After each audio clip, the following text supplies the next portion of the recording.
Welcome to another episode of Spartan Theology. Today's video is going to be another episode of my critical apologetics review. I think it's number 4 that I've done so far. And if you're enjoying these, definitely like the video, leave a comment, and subscribe to the channel if you're not already. But with that out of the way, today's video we're going to be responding to a video by Alicia Childers. And in this video, she's interviewing a seminary professor named Dr. Douglas Gruthis. I'm not super familiar with him, but I've seen him around a little bit, and I caught my interest with this. I noticed on Twitter a little while back that Randall Rouser was looking to have a conversation or a debate with someone about progressive Christianity based on his new book, Progressive Christians Love Jesus Too. And this professor responded, so I think they're setting up a conversation or something. I'm not sure, maybe it fell through or something. I don't know, but I just noticed his name on Twitter talking to Randall Rouser, who Randall has a lot in his book has a lot of similar things to say that I bring up. So I thought it would be interesting to kind of see what he says. It's a long Q&A, and I'm just pulling out one question from this Q&A that he did with Alicia Childers. But to get into sort of the topic of the video, it's a pretty common question that gets brought up that I really don't necessarily need to review their answer.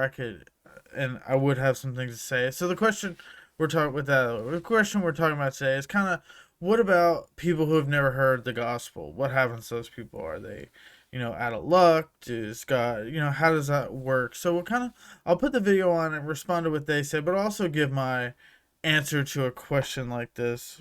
But yeah, so with that, we can kind of pop on over to the video. And like I said, I'll play a little bit of the video to kind of get the question laid out, because they do ask. It's not that what I just said isn't exactly the question that's asked, so give it the proper context. This one is how would God judge, say, a Japanese inhabitant at the time of Jesus' crucifixion? Is it correct to conclude that all who have never heard of Christ are condemned to hell? We're starting with the easy ones today. Yeah, right. Well, I spend quite a bit of time Just for my quick answer, definitely no. As a universalist, obviously they're not condemned to hell right off the bat. But let's see what he has to say, and we'll respond to it. on that in my book, Christian Apologetics, and it's an issue that Christians from the beginning have considered. The straight ahead answer is no, not everyone who has not heard of Christ would go to hell, because you have the faithful Jews in the Old Testament who trusted God, but they had not heard specifically of Jesus. They may have had a faith in a coming Messiah and so on. But the best way to approach it is to say that God reveals enough of himself to everyone to hold them accountable for their response to what they know or what they could have known.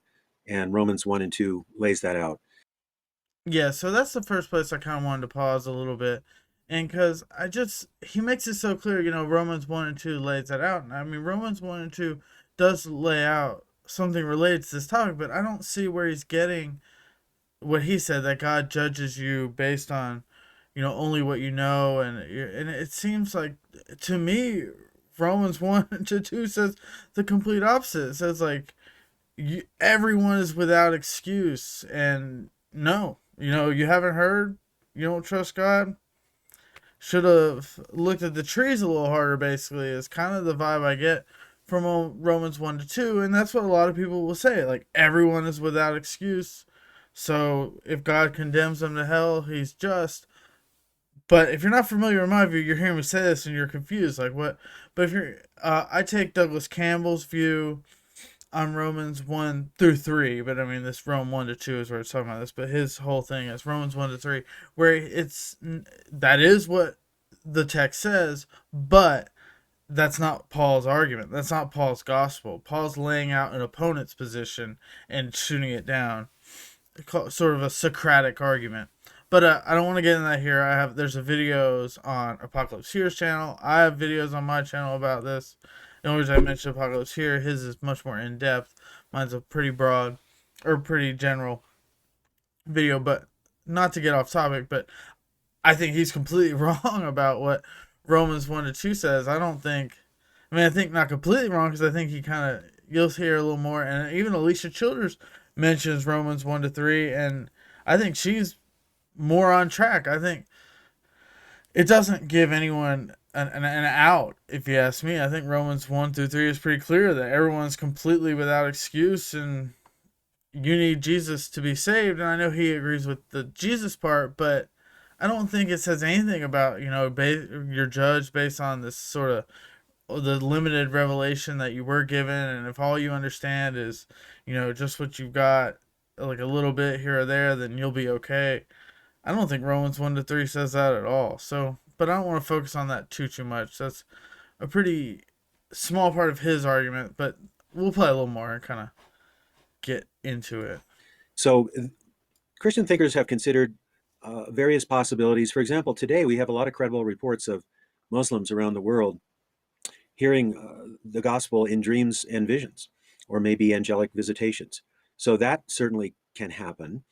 And there's some indication, I think, in Romans 2 that if people respond rightly to the light that they have from creation and conscience, that they might be able to cast themselves on God's mercy. So what's non-negotiable is that Christ is the one who. Yeah, see, I'm just not sure where he's getting that from in Romans 2. That, I don't know, but he doesn't go into detail, so I'm not going to bring up the text and really get into it here because it's not really worth it to do that. But yeah, I'm just not sure where he's kind of getting that. But let's see what he, and this part that he says next, I think is pretty interesting. Redeems us and saves us. There's no one else. He is the way, the truth, and the life.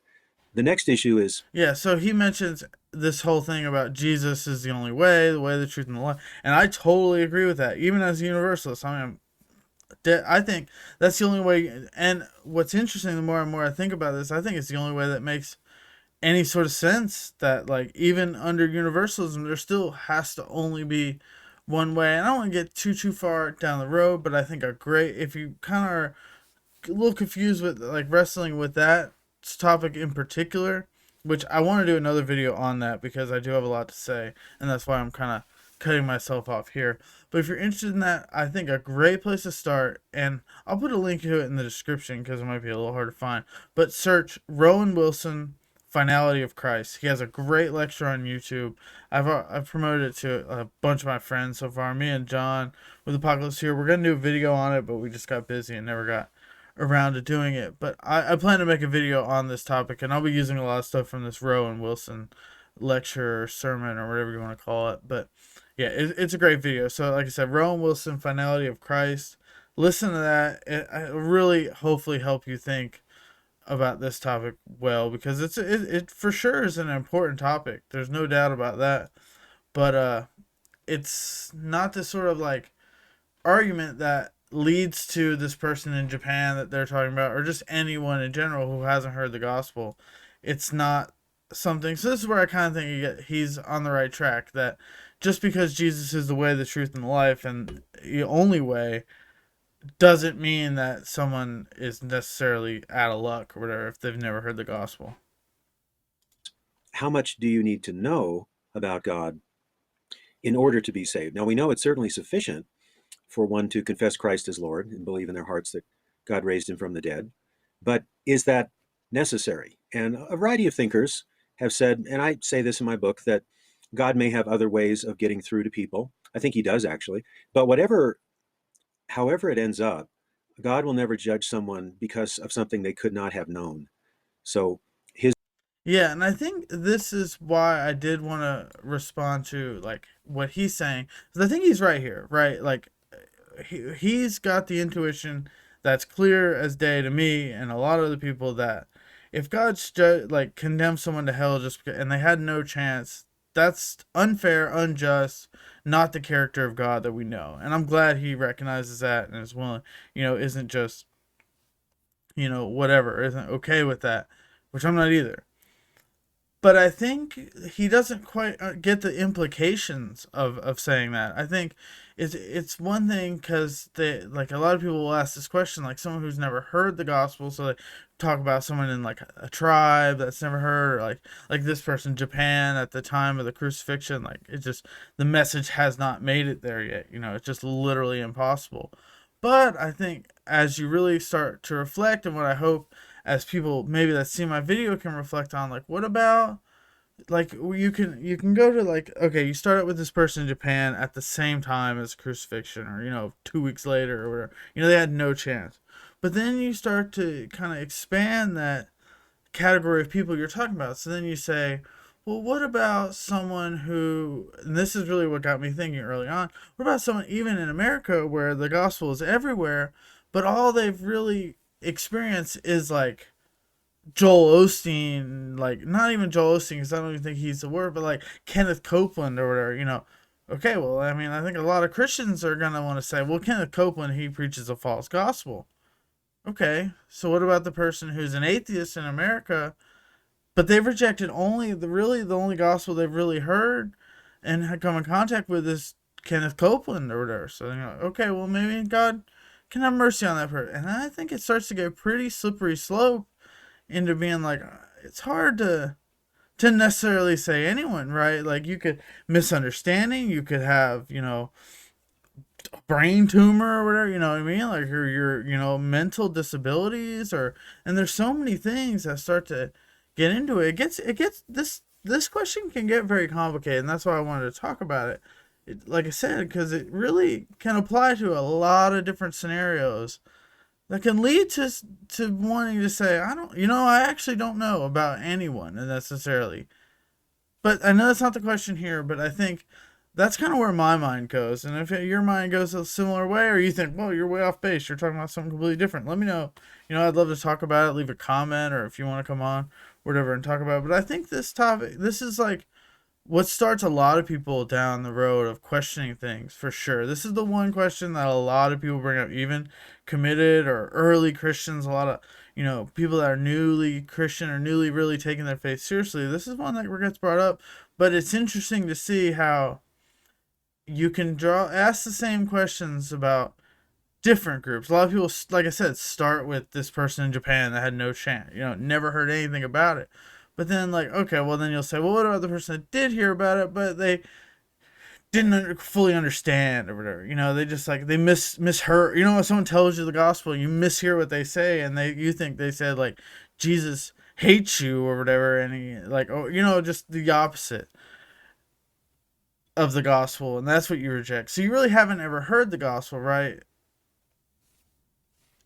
So you're not really, it's interesting. It's interesting. I think it leads a lot of ways. But let's, before I sit here and talk about this, which isn't really what he's bringing up, let's actually talk about what he actually has to say, because I think he does say some more interesting stuff with this question. His judgment will be righteous, whatever someone's situation is in, because Acts 17 says that God put people exactly where he wants them to be so they would reach out and find him. So, I mean, that's a good place to start with this question, actually, is Acts 17, where Paul says that God is the Lord of history, and he put people in their assigned locations in order that they might reach out and find him.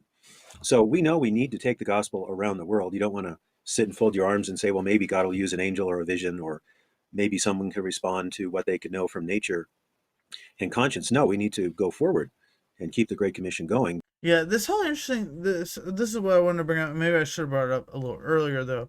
But the whole idea where he's talking about, um, judge based on what you know or whatever, the little bit you have, if you've never heard the gospel, or you just kind of looked at nature and see God's, you can tell there's a creator.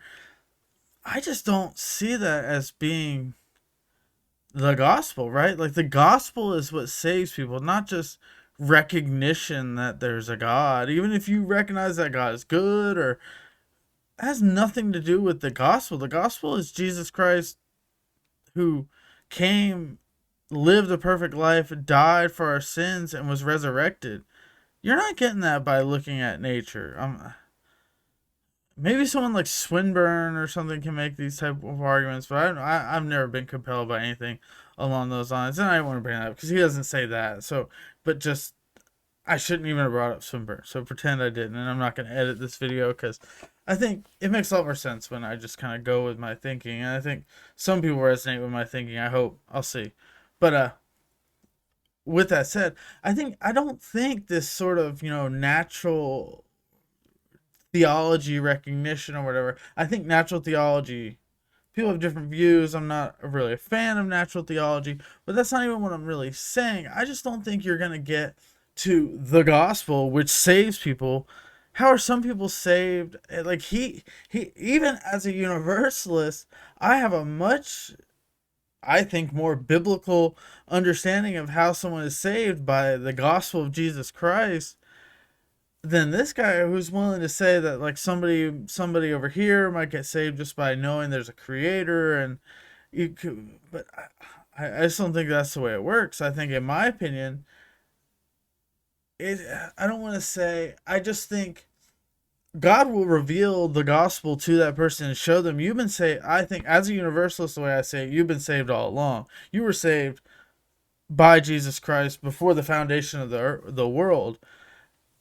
So I think God is a God of covenant. The way I can just briefly kind of describe my universalism. I think God made a covenant with creation when He created everything, and we see that in His covenant with Abraham, His covenant with the people of Israel. I mean, the same thing, but this God is a God of covenant, of promises, and He has promised that creation is good and He will redeem it, and I think that includes all people. So I think God is gonna keep His promise and will save everybody. I'm not exactly sure how that works. I still think there's judgment and some form of hell. It's not eternal or anything like that. But I'm going down a rabbit hole in universalism. But all that just to say, I think every single person is saved exactly the same way by Jesus Christ's life, death, and resurrection. Not some people over here are saved by just looking at the stars and real there's a creator, but because and then they never really heard the gospel, so but they got saved because they were a pretty good person. But then this other person is saved just because they believed in Jesus Christ before the, like, so I think the conservative Christians in this aspect, this is one that really shows their hand, that they're just, I think, all over the place. You know what I mean? Like, I think the most consistent position, if you want to take, is yes, you must confess Jesus Christ with your mouth or something along those lines. And you got to take a form of Calvinism where, you know, everybody these people in Japan, they're just not part of the elect. You know what I mean? Or like at the time of Jesus, not everyone in Japan. I'm definitely not claiming anyone's racist or anything like that, or xenophobic or whatever. But I'm just saying, like, this person in question, or someone in a tribe in a jungle that's never been exposed, like, well, God just didn't want to save them, so they're not. I think that's the only consistent position, and not. I think what the Dr. Gruthis is saying is, I think, really kind of shows a lot of inconsistencies in the sort of conservative evangelical theology that, yeah, I think he's pointing out a decent amount of inconsistency. But let's play a little bit more as he wraps up this question. But I don't think God is limited to those means. He has everything at His disposal. But He has very specifically told us that there's one name under heaven by which we must be saved, and that's the name of Jesus Christ. Amen. One thing I did want to point out is just that, like, if he was if he was me, basically a more progressive Christian, speculating as much as he's speculating and just making stuff up, Alicia Childers, I can guarantee you, would be saying chapter and verse. Where are you getting that from? I don't see that in the Bible. Should we? I'm not, like, not even just her, just conservative Christians in general. When it's someone on their team, you could speculate all you want. You can just kind of say things that, as long as it fits in their sort of overall narrative, they're kind of fine with it. In my opinion, is what I've noticed. But as soon as you are on the other team, which I don't consider myself on the other team, I'm a Christian just like them. Well, not just like them. I think very differently, but we're both Christians. It's strange how you can really see how they kind of special treatment or whatever, or special pleading, or allow different things from different people. Just very inconsistent. We find that in Acts 4:12 or 1 Timothy 2:5. There's one God and one mediator between God and man, the man Christ Jesus. So there's no other mediator, no other way, no other name, certainly. And I find a lot of Yeah, see, he keeps mentioning that, and I don't really think. I think there's a lot of people that agree with me, universalists like me, that are Christian universalists, strictly Christian, and would agree with that just fine. And I know he's like saying that, And the only reason I keep bringing up universalism because I know he's saying that as like to get out of what he would think a lot of someone who's a more progressive Christian would say, and kind of pleading for universalism. He's like, no, no, no, it can't be universalism. It's only Jesus that saves you. I'm like, yeah, universalism. It's only Jesus that saves people.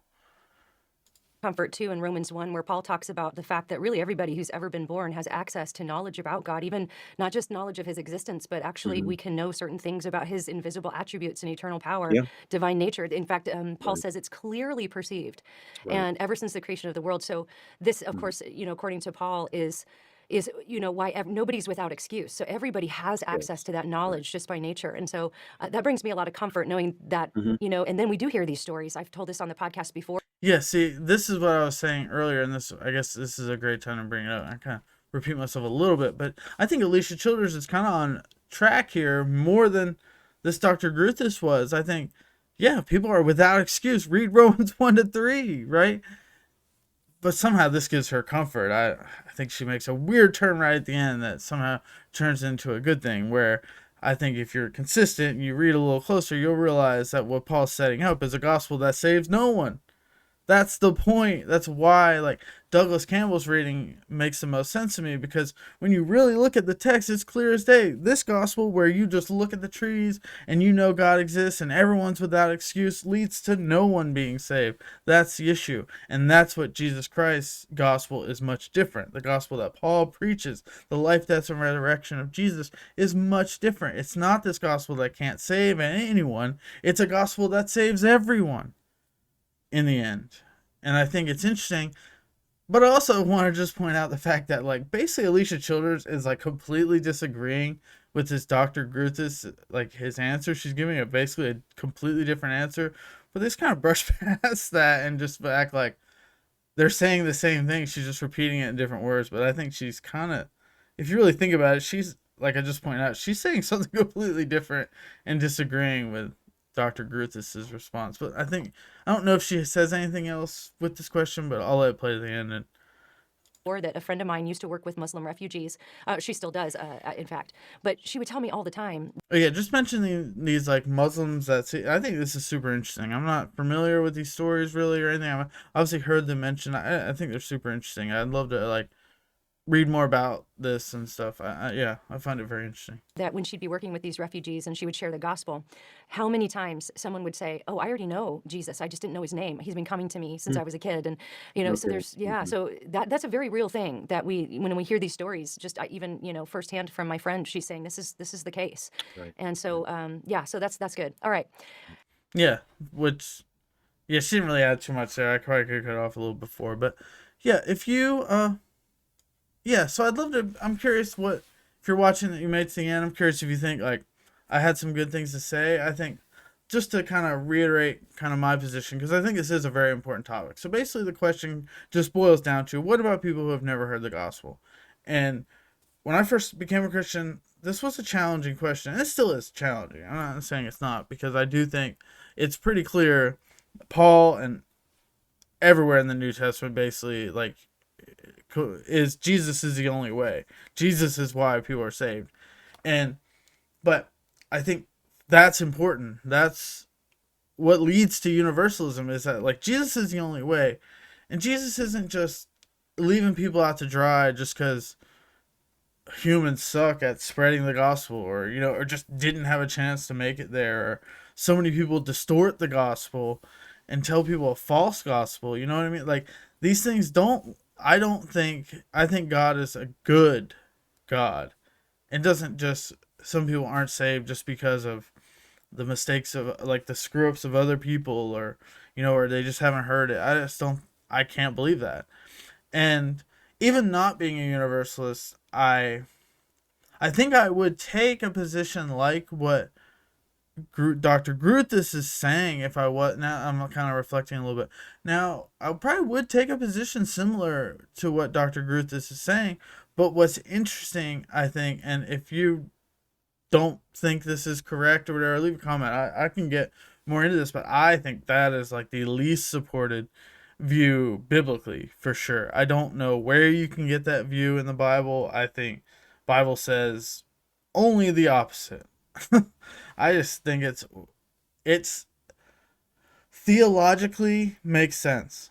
The view that, you're judged only on like the knowledge you have, and like a good God isn't going to judge you for things you had no chance of doing or whatever. But and for me, I just don't think that's supported in the Bible really at all. I mean, I'm sure you can find some ways, but definitely not Romans 1 to 3, which he cites. I don't think that's in there. I think the only consistent position is Douglas Campbell's view, or your sort of traditional conservative view of Romans 1 to 3, where everyone's without excuse.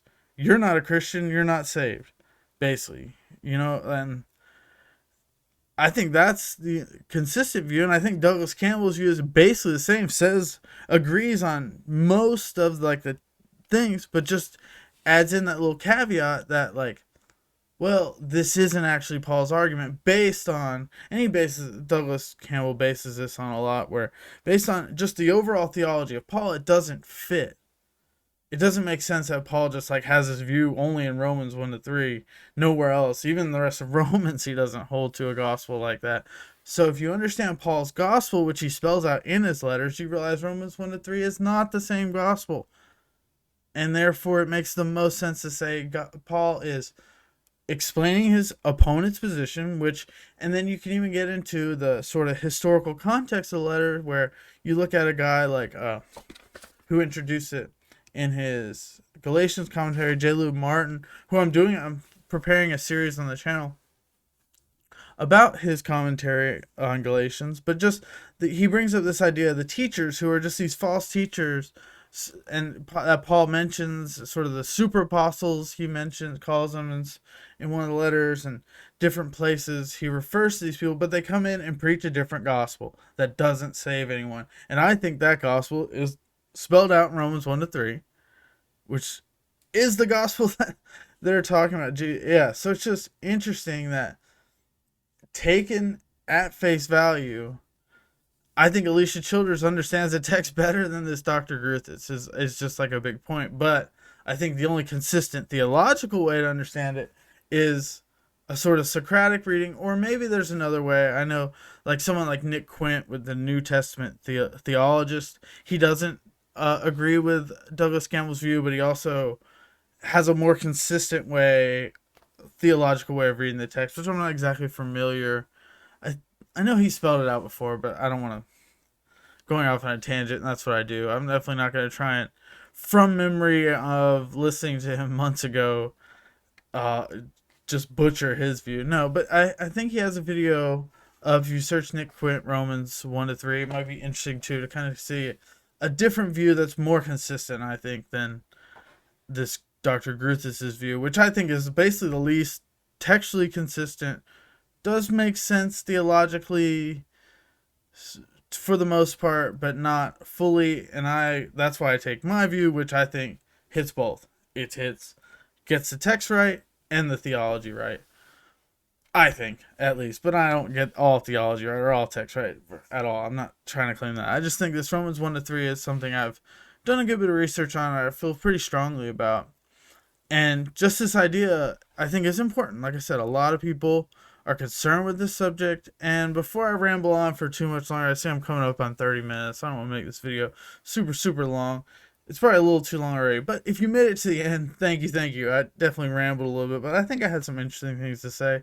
And if you like these, like I said, this was another episode of my critical apologetics review, where I just kind of look at what apologists have to say and think critically about it. Use critical scholarship, think critically, be critical. Be critical of yourself, be critical of others. I think that's the best way to get to the truth. But God, I'm rambling. I need to end this video. I really appreciate you watching. If you made it to the end, leave a comment. Just say, I made it to the end, if you don't have anything else to say. Or great video, or your video stinks. That's good enough too. But I really appreciate everybody watching. Like, subscribe, leave a comment. Be there for the next video. There'll be more coming.